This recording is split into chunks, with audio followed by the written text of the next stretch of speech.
ఒక్కసారి కొమ్మూరి గోల్డ్ కి కాల్ చేయండి. తాకట్లో ఉన్న మీ బంగారాన్ని విడిపించి మార్కెట్ ప్రైస్ కి వాళ్ళు కొనుక్కుని మిగతా డబ్బులు మీకు ఇచ్చేస్తారు. హాయ్ హలో నమస్తే, నేను మీ Katta Karthik. Drama drama drama Pakistan play చేస్తున్న హై డ్రామా. ఇలా పాకిస్తాన్ ఇంటెలిజెన్స్ నివేదిక పేరుతో ఒక న్యూస్ని పాకిస్తాన్ ప్రభుత్వం పెద్ద ఎత్తున సర్క్యులేట్ చేస్తూ ఉంది.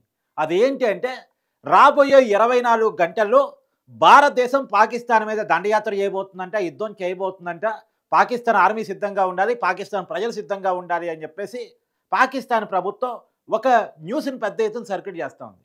నిజానికి ఈ న్యూస్ సర్క్యులేట్ చేయడానికి ఉన్న కారణం ఏంటి అంటే, పాకిస్తాన్ ఆర్మీ యుద్ధానికి సిద్ధంగా లేదు, వాళ్ళని యుద్ధానికి సిద్ధంగా చేయటం. ఎందుకు యుద్ధం పాకిస్తాన్ కోరుకుంటుంది? పదే పదే పదే కవ్వింపులకు దిగుతూ ఉంది. ఎల్ఓసి దగ్గర పాకిస్తాన్ తుపాకులు ఎక్కువ పెట్టి కాల్పులు జరుపుతూ ఉంది. దాన్ని భారత్ తిప్పి కొడతా ఉన్నారు, భారత ఆర్మీ తిప్పి కొడతా ఉంది. అసలు యుద్ధం కోరుకుంటుందే పాకిస్తాన్. మళ్ళా చెప్తున్నాను, భారతదేశం కనుక యుద్ధం చెయ్యాలనుకుంటే, భారతదేశం యొక్క నేచర్ యుద్ధం చేయటం అయ్యి ఉంటే ఇవాళ పాకిస్తాన్ ప్రపంచ పటంలో ఉండేది కాదు, ఇవాళ పాకిస్తాన్ అనే దేశం ఉండేదే కాదు, పీఓకే పాకిస్తాన్ భూభాగంలో ఉండేది కాదు, భారత భూభాగంలో ఉండేది. ఎప్పుడో ఆక్యుపై చేసుకునేవాళ్ళం. మనం యుద్ధం వద్దనుకుంటున్నాం కాబట్టి, శాంతి ముద్దు అనుకుంటున్నాం కాబట్టి ఇవాళ కూడా పాకిస్తాన్ మీద మనం ప్రకటించింది రక్తరహిత యుద్ధమే. సింధు జలాలు నిలిపివేస్తామని కానీ, దౌత్యపరమైన వాణిజ్యపరమైన సంబంధాలు కట్ చేసుకోవడం కానీ, ఇవన్నీ కూడా రక్తరహిత యుద్ధమే. ఇవాళ పాకిస్తాన్ అసలు యుద్ధం చేసే శక్తి కానీ సామర్థ్యం కానీ లేదు వాళ్ళకి. కానీ ఎందుకు యుద్ధాన్ని కవ్వింపు చేస్తుందంటే, పాకిస్తాన్ పరిస్థితి బాగాలేదు, పాకిస్తాన్ ప్రభుత్వం మీద పాకిస్తాన్ ప్రజలు తిరుగుబాటు చేస్తూ ఉన్నారు. ఆ తిరుగుబాటు ఆపుకోవటం కోసం వాళ్ళు బయట దేశం మీద యుద్ధం చేస్తూ భారతదేశం మీద యుద్ధం చేస్తున్నాము, మీరంతా సహకరించారని ఆ ప్రజల్ని యూనిటీ చేసుకోవడం కోసం, ప్రభుత్వానికి అనుకూలంగా భావోద్వేగంతో కనెక్ట్ చేసుకోవడం కోసం భారతదేశం మీద యుద్ధాన్ని దిగుతోంది. భారతదేశం మీద కాశ్మీర్లో ఉగ్రదాడి పాకిస్తాన్ కావాలనే ప్లాన్డ్గా చేపించింది. ఈ అనుమానం చాలా కీలకం కలుగుతుంది. ఎందుకు? దాడి చేస్తే భారతదేశం రెచ్చిపోయి పాకిస్తాన్ మీదకి వెళ్తుంది. అప్పుడు భారతదేశం పాకిస్తాన్ మీదకి యుద్ధానికి వచ్చిందంటే పాకిస్తాన్ ఇదంతా కూడా పాకిస్తాన్ ప్రభుత్వానికి వ్యతిరేకంగా చేసే పోరాటాలని ఆపి భారతదేశం మీద చేస్తున్నటువంటి పాకిస్తాన్ పోరాటాన్ని సమర్థిస్తారు, పాకిస్తాన్ ఇదంతా ఐక్యమవుతారు.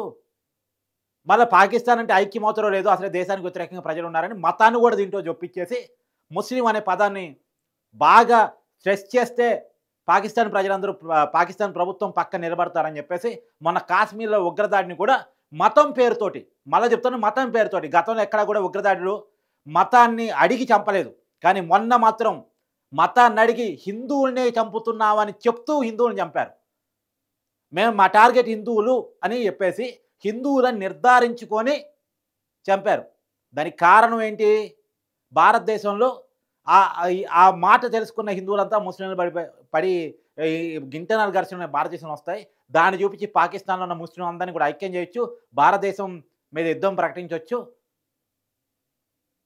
అంతా తమ దేశంలో ఐక్యత వస్తుంది, భారతదేశంలో విచ్ఛిన్నత వస్తుంది అని చెప్పేసి తనకున్న బురద భారతదేశానికి రాయొచ్చు అని చెప్పేసి వాళ్ళు అనుకున్నారు. కానీ వర్కౌట్ కాలే. ఇదంతా కూడా పాకిస్తాన్ ఆడిన ఒక డ్రామా. కాశ్మీర్లో ఉగ్రదాడి కానీ కావాలని చేశారు, ప్లాన్డ్గా స్క్రిప్టెడ్గా చేశారు. డ్రామా స్క్రిప్ట్ రాసుకొని చేస్తారు కదా, అలా స్క్రిప్ట్ రాసుకొని ఉగ్రదాడి చేశారు. ఇవాళ కాలు దిగుతున్నారు, యుద్ధానికి కవ్వింపు చర్యలు దిగుతున్నారు. పైగా మళ్ళీ ఏం చెప్తారు? భారతదేశమే యుద్ధానికి దిగుతుంది, భారతదేశం మా మీద దాడికి వస్తుంది అని చెప్పేసి కంటి తుడుపు. ఎందుకు?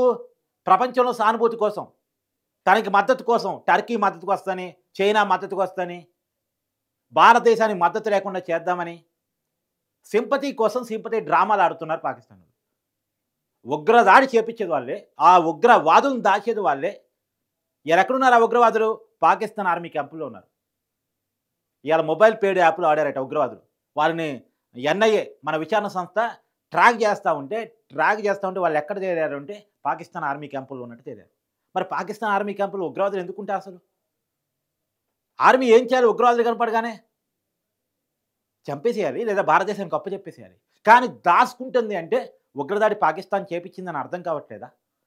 అంటే భారతదేశం మీద యుద్ధం ప్రకటించడం ద్వారా, భారతదేశంతో కోరి వైరం పెట్టుకోవడం ద్వారా పాకిస్తాన్ యూనిటీని పాకిస్తాన్ కోరుకుంటుంది. తన ప్రజలను యూనిటీ చేయడం కోసం, తన మీద వస్తున్న తిరుగుబాటుని లేకుండా చేసుకోవటం కోసం పాకిస్తాన్ ఆడుతున్న డ్రామా డ్రామా డ్రామా ఇదంతా ఒక హై డ్రామా. పాకిస్తాన్ ట్రాప్లో భారతదేశం ఇరుక్కోదలుచుకోలేదు, కానీ సిద్ధంగా ఉండదలుచుకుంది. పాకిస్తాన్ చేసే ప్రతి చర్యని తిప్పికొట్టడానికి ఆర్మీకి ఫుల్ పవర్స్ ఇచ్చారు మన ప్రధాని మోడీ గారు. ఇవాళ బిగ్ డే. వరుసగా సమావేశాలు జరుగుతున్నాయి. భద్రతా కమిటీ కావచ్చు, రాజకీయ వ్యవహారాల కమిటీ కావచ్చు, ఆర్థిక వ్యవహారాల కమిటీ కావచ్చు. పాకిస్తాన్కి ఎట్టి పరిస్థితుల్లో బుద్ధి చెప్పాలి. ఇరాన్ డ్రామాలు ఆడుతూ ఉంటుంది.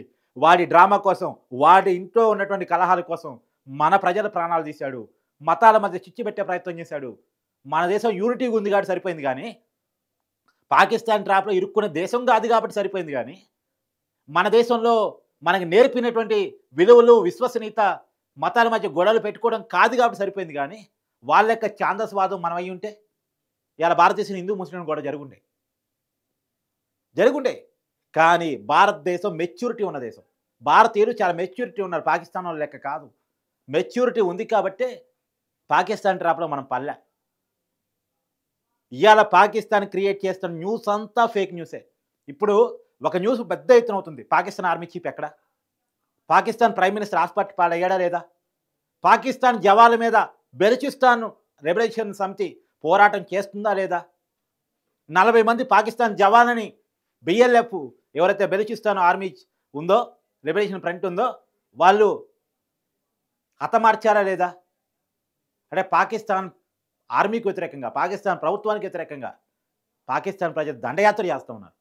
ఈ దండయాత్ర ఆపుకోవడం కోసం వాళ్ళు డ్రామా చేస్తూ ఉన్నారు. మీకు చాలా క్లియర్గా చెప్తున్నా. పాకిస్తాన్ ఆర్మీ 40 మంది చనిపోయారంట. వాళ్ళని చంపింది పాకిస్తాన్ ప్రజలే, అంటే బిఎల్ఎఫ్, బెలూచిస్తాన్ లిబరేషన్ ఫ్రంట్. అయితే ఈ న్యూస్ ప్రపంచానికి వెళ్లకుండా ఉండటం కోసం భారతదేశం 24 గంటల మా మీద దండయాత్ర చేస్తుందని ఒక న్యూస్ సర్క్యులేట్ చేస్తూ ఉన్నారు. ఇంటెలిజెన్స్ నివేదిక అని చెప్పేసి. పాకిస్తాన్ యుద్ధానికి వస్తే భారత్ తిప్పి కొడుతుంది. భారతదేశం యుద్ధానికి పోయే దేశం కాదు. భారతదేశం యొక్క టార్గెట్ ఉగ్రవాదులు. ఆ ఉగ్రవాదులను పాకిస్తాన్ ఆర్మీ దాచింది. వాళ్ళని నొప్ప చెప్పాలని భారత ప్రభుత్వం అడుగుతుంది. పీఓకేలో దాచి వాళ్ళకి శిక్షణ ఇచ్చారు.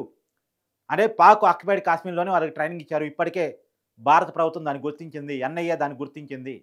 ఆ వైపుగా ఎంక్వైరీ సాగుతూ ఉంది. ఇంకా ఎంక్వైరీ ముందుకు వెళ్తూ ఉంది.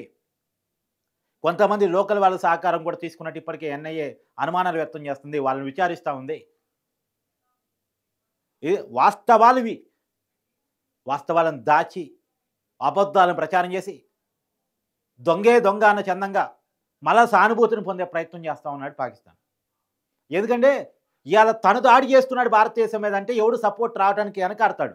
మరి ప్రపంచం ముందు ఇప్పుడు ఎందుకు పాకిస్తాన్ సపోర్ట్గా పోయినావని చైనావని ఎవడన్నా అడిగాడు అనుకో, చెప్పుకోవాలి కదా. పాకిస్తాన్ మీద భారతదేశం దండయాత్రకు వచ్చి నేను సపోర్ట్గా పోయని చెప్పుకోవాలి కదా. అంటే పాకిస్తాన్కి సపోర్ట్గా ఏ దేశం రావాలంటే వాళ్ళు చెప్పుకోవడానికి ఒక రీజన్ కావాలి. ఆ రీజన్ కోసం భారతదేశాన్ని కవ్విస్తున్నాడు. భారతదేశం ముందు యుద్ధానికి రావాలని, భారతదేశమే ముందు యుద్ధానికి రావాలని కవ్విస్తున్నాడు. కానీ భారతదేశం చాలా సైలెంట్గా, చాలా స్ట్రాటజిక్గా పోతూ ఉంది. కానీ పాకిస్తాన్కి అర్థం కావట్లే. మీ ఎంత రెచ్చగొట్టినా భారతదేశం ఎందుకు రెచ్చిపోవట్లేదు? మేము ఎన్ని వ్యాఖ్యలు చేసినా, ఎన్ని పిచ్చి పిచ్చి మాటలు మాట్లాడినా అంటే భారతదేశం అనుకుంటుంది పిచ్చుకోక అరుపులకు మనం కంగారు పడితే ఎలా అని భారతదేశం అనుకుంటుంది. భారతదేశం చాలా స్ట్రాటజిక్గా, చాలా సైలెంట్గా పోతూ ఉంది. భారతదేశం యొక్క స్ట్రాటజీ, సైలెన్స్ అర్థం కాక పాకిస్తాన్ జుట్టు బిక్కుంటా ఉంది. అంతేగాని పాకిస్తాన్ వార్తల్ని, పాకిస్తాన్ మాటల్ని మనం నమ్మాల్సిన అవసరం లేదు. మనం గందరగోళానికి గురికాల్సిన అవసరం లేదు. మనం ఏం చేయాలో మన ఆర్మీకి తెలుసు. ఆర్మీకి ఫుల్ పవర్స్ ఇచ్చారు మోడీ గారు. ఏం చేయాలో మన ప్రభుత్వానికి తెలుసు, మన క్యాబినెట్ తెలుసు. మనం పూర్తిగా ప్రభుత్వానికి వదిలేద్దాం. మనం భావోద్వేగం నుండి ప్రభుత్వం మీద ప్రెజర్ పెట్టే ప్రయత్నం చేయొద్దు. వాళ్ళ ట్రాప్కి మనం గురయ్యే పరిస్థితి తేవద్దు. మనం ఏం చేయాలో అదే చేస్తాం. మన ప్రభుత్వం ఏం చేస్తుందో మనం దానికి సపోర్ట్గా ఉందాం. Thank you.